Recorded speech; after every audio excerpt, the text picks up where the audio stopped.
Avec notre invité du jour, nous sommes avec Fleur Djinou. Bonjour. Bonjour, monsieur le journaliste. Merci d'accepter notre invitation. Vous êtes la secrétaire exécutive de l'Institut national de la femme, INF. Je rappelle que vous êtes bien sûr acteur et conférencière internationale aussi. Merci de nous rejoindre ce matin pour parler de l'Institut national de la femme qui a été créé il y a peu, bien évidemment par le gouvernement du président Patrice Talon. Pouvez-vous nous expliquer d'entrée le contexte dans lequel cet institut a vu le jour? Alors, une façon de reformuler serait de dire pourquoi l'INF alors qu'il y a déjà des acteurs de prise en charge des victimes de violences. Pourquoi l'INF? Et la raison toute simple, l'une des raisons, en tout cas la raison principale, c'est qu'il y avait un gap au niveau des procédures juridiques et judiciaires. Il y a des acteurs de prise en charge qui sont là pour la prise en charge sociale, mais il n'y avait pas véritablement un acteur désigné pour la prise en charge juridique et judiciaire. Et vous savez que dans les cas de violence, lorsqu'on prend les procédures qui entourent la prise en charge des victimes, le volet juridique et judiciaire est un volet très important parce que c'est ce volet-là qui permet à la victime de jouir d'une justice équitable et aussi gratuite. Et donc l'INF a été créé pour pouvoir mettre en place la procédure juridique et judiciaire et surtout aller à une justice gratuite des victimes. Ben aujourd'hui, les objectifs sont assez clairs, mais on va s'intéresser surtout aux violences basées sur le genre au Bénin. Quels sont ces outils dont vous disposez aujourd'hui pour des actions efficaces? Alors, nous avons plusieurs outils. Déjà, dans notre mission est une mission à deux volets. La promotion du leadership féminin et la lutte contre toutes les formes de violence et de discrimination à l'égard des filles et des femmes. Et donc, pour cette mission-là, nous avons eu un certain nombre d'attributions. Nous devons organiser la lutte contre toutes les formes de violence et de discrimination et mobiliser l'appui en faveur de cette lutte. Nous devons animer un service d'écoute et d'ailleurs notre ligne est disponible H24 pour recevoir les plaintes des victimes. C'est le 51 07 88 88. Nous avons reçu une plainte ce matin. D'accord. Vous voudriez surtout rappeler aux auditeurs comment faire pour surtout vous saisir parce que... Pour nous saisir, c'est très simple. Notre numéro, nous avons plusieurs canaux si vous voulez nous saisir, mais le numéro de téléphone c'est le 51 07 88 88. Nous sommes joignables par SMS, par appel direct, par audio. Déjà avec ce seul numéro, nous recevons des preuves, nous recevons des audios, nous recevons des photos qui sont déjà des preuves pour nous et qui nous permettent d'ouvrir déjà les dossiers pour les victimes. Donc, en dehors de ça, vous avez les canaux digitaux. Sur Facebook, nous sommes joignables. Il suffit juste d'aller sur notre page Facebook. Tous nos canaux digitaux portent le même intitulé, Institut national de la femme.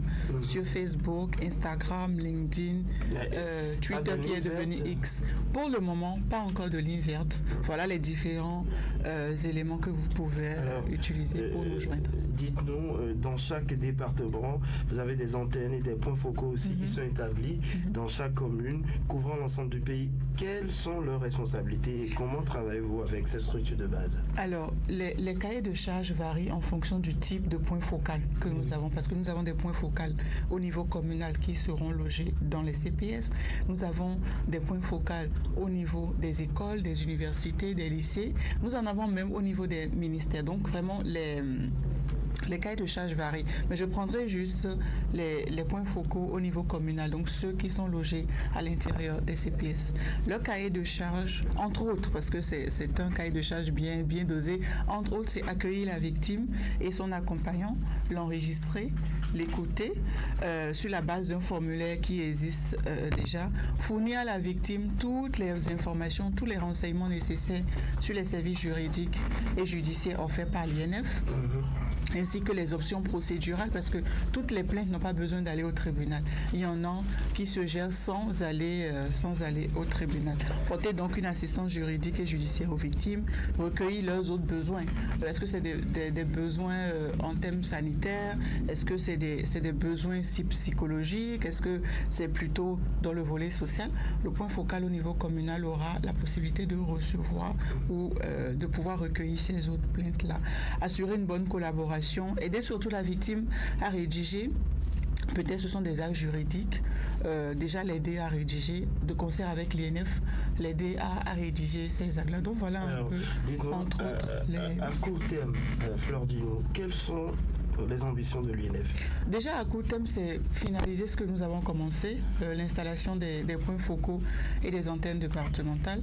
Nos antennes départementales sont déjà connues. Les points focaux au niveau des ministères, au niveau communal sont aussi déjà connus. Ils sont déjà, en tout cas, ceux du Nord ici sont déjà en formation. C'est continuer puisque l'année prochaine, on continue avec l'installation des points focaux dans les universités, dans les écoles, dans les lycées. De sorte à, d'ici la fin de l'année 2024, assurer le maillage territorial que nous devons avoir, donc être présent vraiment au plus proche des populations. Voilà. Alors, Fleur Dino, on a parlé d'entrée de lutte contre les violences basées sur le genre. Nous avons promené nos micros et caméras pour voir, bien sûr, ce que les populations savent. On va suivre cet élément. On revient juste après. Bonjour monsieur.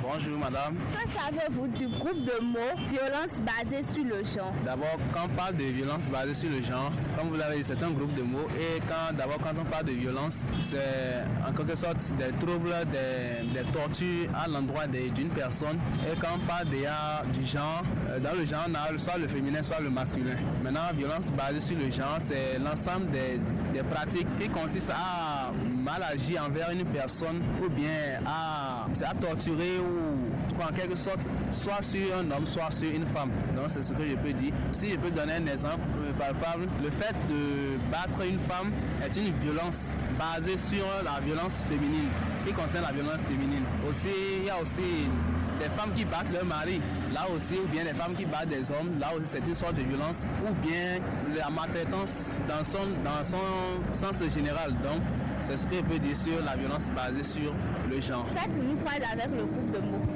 Une phrase sur l'expression violence basée sur le genre. Les violences basées sur le genre sont de plus en plus répétées dans nos sociétés ou communautés. Je dirais que la violence basée sur le genre, c'est tout acte préjudiciaire perpétré contre une personne ou un groupe de personnes en raison de leur sexe. C'est aussi un acte déséquilibré du pouvoir. Ça se fait sur toute personne, que ça soit homme ou femme, selon moi, ça se fait sur toute personne. Une phrase avec ce groupe de mots, je dirais que harcèlement constitue une violence basée sur le genre. Violence basée sur le genre, communément appelée VBG, est l'ensemble des actes nuisibles à l'être humain. C'est l'ensemble des actes qui font contre les droits humains. On peut dire que la violence verbale est un acte nuisible et on peut aussi dire que cela fait partie des violences basées sur le genre. La violence basée sur le genre est un acte qu'il faut éviter. Et voilà, Raoul Steve, bonjour. Bonjour, monsieur. Alors, nous sommes avec notre invité, il a suivi également cet élément. Vous êtes là pour le verdict, violence basée sur le genre. D'abord, comment ça s'écrit, ce groupe de mots? Oui, violence basée sur le genre, violence c'est V-I-O-L-E-N-C-E, basée B-A-S-E accent aigu, E-miel. Sur le genre, sur S-U-R, le L-E, genre, G-E-N-R-E. Alors, que comprendre? Oui, violence basée sur le genre. La violence basée sur le genre, en abrégé, VBG, appelée violence sexiste, se réfère à l'ensemble des actes nuisibles dirigés contre un individu ou un groupe d'individus en raison de leur identité du genre. Elle prend racine dans l'illégalité entre les sexes, l'abus de pouvoir et les normes néfastes. Il faut dire que la violence à l'égard des femmes et des filles est l'une des atteintes aux droits de la personne les plus fréquentes dans le monde. Elle entraîne pour celles qui en sont victimes de graves conséquences physiques, économiques et psychologiques. Raoul, quelles sont les formes de violence que nous avons? Nous avons plusieurs formes de violence, René Soglo. Plusieurs formes de violence, naturellement à l'égard des femmes, beaucoup plus, que je l'ai dit il y a un instant. Entre autres violences, l'on note la violence domestique, encore appelée abus domestique. C'est tout comportement visant à exercer et à maintenir un pouvoir ou un contrôle sur l'autre. Nous avons la violence économique qui consiste à rendre une personne financièrement dépendante en maintenant un contrôle total sur ses ressources financières, en lui interdisant d'aller à l'école ou de travailler par exemple. Il y a la violence psychologique qui consiste à provoquer de la peur par l'intimidation. Nous avons la violence émotionnelle qui consiste à miner le sentiment d'estime de soi d'une personne par le biais d'une critique constante, à la déconsidérer en minimisant ses capacités. Nous avons également la violence physique, c'est une agression physique ou une tentative d'agression du partenaire. La violence physique se traduit par des coups de blessures, des coups de pied, des coups de poing, des brûlures, des gifles, des morsures, des tirages par les cheveux, etc. Il y a également la violence sexuelle et qui consiste justement à forcer un partenaire à prendre part à un acte sexuel sans son consentement. Même sa femme, c'est ça? Oui, même sur sa propre femme. Alors, quelques exemples? C'est une violence. Oui, quelques exemples pour finir. Les violences basées sur le genre sont passibles des peines d'emprisonnement. Mon neveu a été victime d'une violence basée sur le genre dans son lieu d'apprentissage. Voilà, Flordinou, on a parlé, bien sûr, des violences basées sur le genre. Est-ce que vous pouvez compléter? C'est tout à fait juste, sauf qu'au niveau des violences sexuelles, ce n'est pas juste les partenaires. Parce que les statistiques montrent aujourd'hui que les personnes les plus vulnérables quand on parle de violences sexuelles, ce sont les enfants. Vous avez des enfants, des bébés, je vais dire des enfants de 2 ans et demi qui se font massacrer sexuellement par des personnes. Donc ce n'est pas seulement au niveau des partenaires, donc je vais dire au niveau des personnes adultes. C'est un phénomène qui attaque de plus en plus nos enfants et ça doit vraiment attirer notre conscience là-dessus. Alors de plus en plus, les hommes se plaignent et disent qu'on protège trop la femme et ci et ça. Qu'est-ce que vous en pensez? Nous sommes dans une société patriarcale. Hein? L'homme est le chef de famille, ça on le sait. Vous portez le pantalon. Tout le monde l'accepte. Les fois où nous portons le pantalon, nous vous l'empruntons pour faire genre. Donc c'est pour faire genre avec mes baskets. Mais bon, plus sérieusement, nous sommes dans une société patriarcale où les femmes ont toujours, les violences sur les femmes et les filles ont toujours été d'actualité. On en parle beaucoup aujourd'hui parce que les langues se délient, les témoignages affluent. Alors, pourquoi? Il est important de protéger la femme parce que c'est la femme qui bâtit la société, c'est la femme qui bâtit la famille.